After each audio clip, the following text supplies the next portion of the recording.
as a political scientist, I focus on politics, which makes debt crises different from normal recessions. Recessions, you know, we usually associate them with people being dissatisfied with the government, but debt crisis is different in a very specific way. That in the aftermath of a debt crisis, the aftermath of every debt crisis I know about, and I've lived through dozens and studied maybe 100 or so more, every debt crisis ends with mass political conflict. And the conflict is about one thing: who's going to pay the price?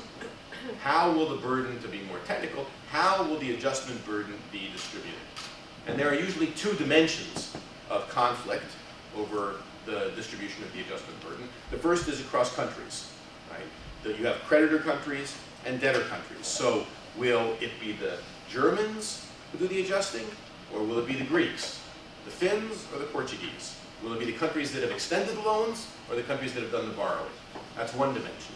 But there's also a dimension within countries, because even if it were Germany that took a hit, or took most of the hit, you'd have to figure out who within Germany. Is it the banks in Germany? Is it German taxpayers? Is it German public employees? Is it German beneficiaries of German government programs? And the same thing in Greece.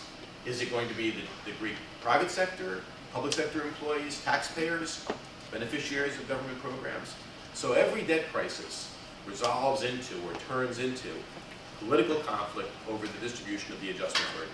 Right? And this is particularly difficult because it is often the case, it is often felt to be the case, usually accurately, but even if not accurately felt to be the case, that the people being asked to make the sacrifices are not the ones who are primarily benefiting from the boom.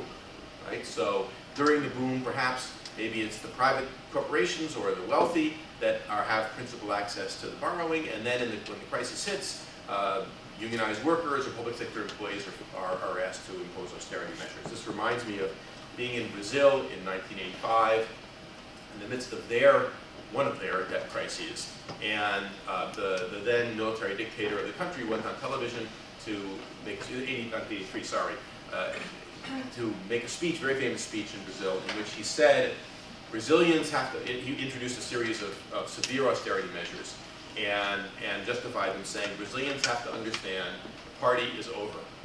And the next day on the streets of Rio and Sao Paulo, there are big demonstrations, and the banners read, "The party's over, and we weren't even invited."